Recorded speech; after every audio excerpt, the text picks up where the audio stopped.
teman-teman, assalamualaikum. Selamat datang di Yasminca Channel.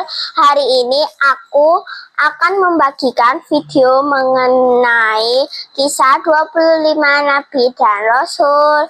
Hari ini aku akan membahas biografi tentang Nabi besar kita, Nabi Muhammad SAW.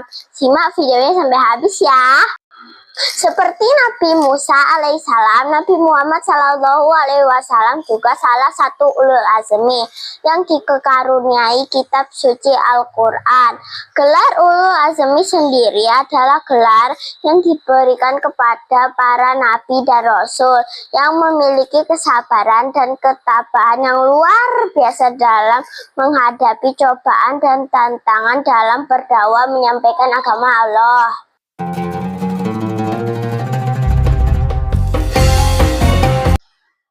Nabi Muhammad SAW lahir di hari Senin 12 Rabiul Awal tahun Gajah.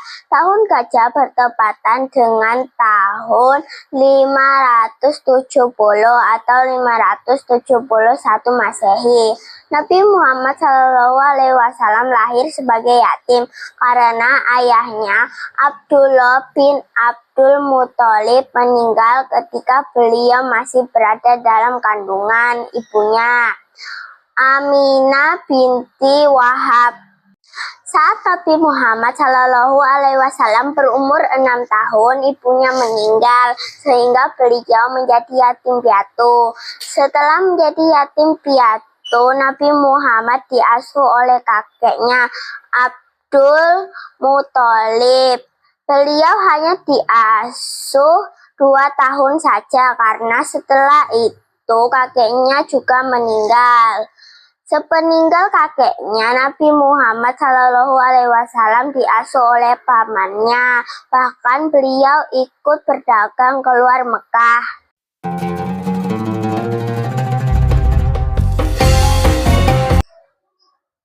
Pada usia 25 tahun, Nabi Muhammad menikah dengan saudagar Khadijah binti Khuwailid yang pada saat itu berusia 40 tahun. Sehingga selisih umur beliau dengan istrinya adalah 15 tahun.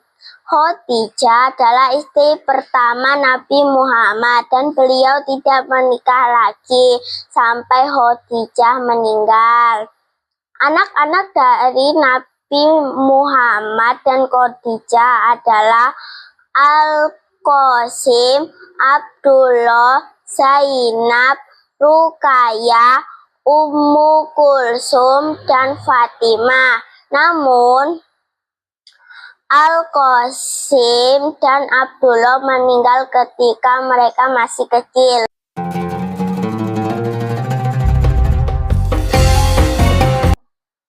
Pada usia 40 tahun, Nabi Muhammad SAW melakukan uzlah di Gua Hira. Dan pada waktu yang sama, malaikat Jibril datang untuk menyampaikan wahyu pertama. Hal ini terjadi bertepatan pada hari ke-17 Ramadan. Wahyu pertama yang diterima Rasulullah adalah surah Al-Alaq ayat 1-5. Setelah menerima wahyu, Rasulullah SAW berdakwah secara sembunyi-sembunyi di Mekah selama 3 tahun. Beliau mengajak orang-orang terdekat untuk memeluk agama Islam. Golongan pertama yang memeluk agama Islam adalah Khadijah, Zaid bin Harisah, Ali bin Abi Thalib, dan Abu Bakar As-Siddiq yang kemudian dikenal sebagai As-Sabiqunal Awalun. Rasulullah kemudian diperintahkan untuk berdakwah secara terang-terangan. Beliau mulai berdakwah kepada Bani Hashim di Bukit Syafa. Namun kaum kafir Quraisy menolak dengan keras dakwah beliau, mengejek, menghina, dan menyebut beliau sebagai orang gila.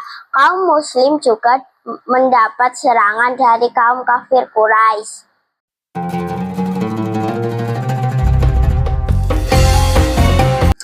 Pada akhir dakwah di Mekah, Nabi Muhammad SAW melakukan perjalanan spiritual dengan malaikat Jibril dari Masjidil Haram ke Masjidil Aqsa, kemudian ke Sidratul Muntaha. Peristiwa ini kemudian dikenal kaum muslim sekarang sebagai Isra Mi'raj. Dalam perjalanan ini Rasulullah SAW menerima kewajiban sholat 5 waktu.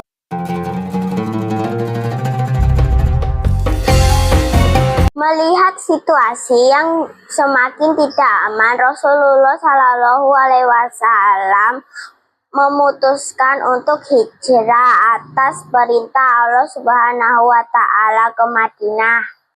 Di Madinah, Rasulullah SAW berdakwah selama 10 tahun dengan strategi berbeda.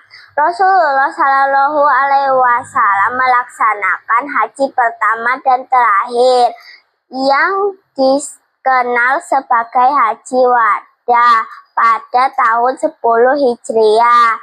Setelah kembalinya dari Haji Wada, Rasulullah SAW jatuh sakit dan tepat pada usia 63 tahun beliau wafat.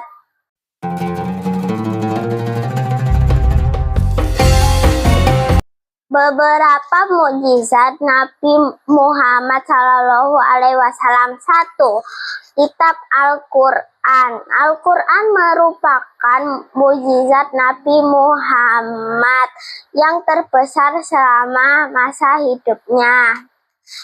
Berbeda dengan mukjizat yang diberikan kepada Nabi dan Rasul lainnya, Al-Quran bersifat abadi dan berlaku tidak hanya untuk satu kaum.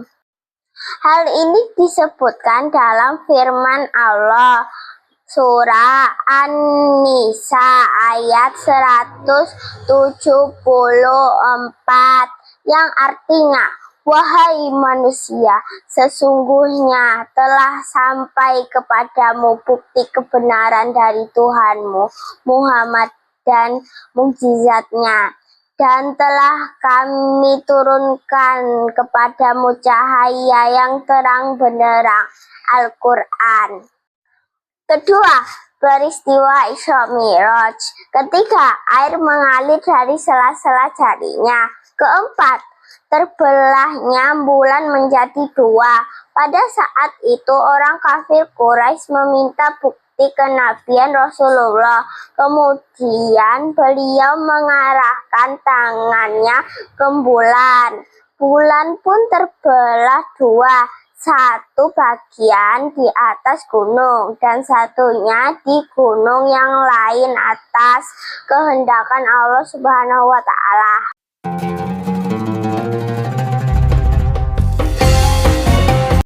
Nah, itu dia teman-teman kisah singkat dari Nabi Muhammad SAW. Kita dapat mengambil hikmah dari kisah beliau, diantaranya kesabaran dan ketangguhan dalam menghadapi cobaan, kepemimpinan yang bijaksana, menerapkan belas kasih dan kebaikan bahkan kepada musuh, dan masih banyak lagi. Baiklah, sekian video dari aku. Maaf apabila ada salah-salah kata. Jangan lupa like, subscribe, dan komen. Assalamualaikum.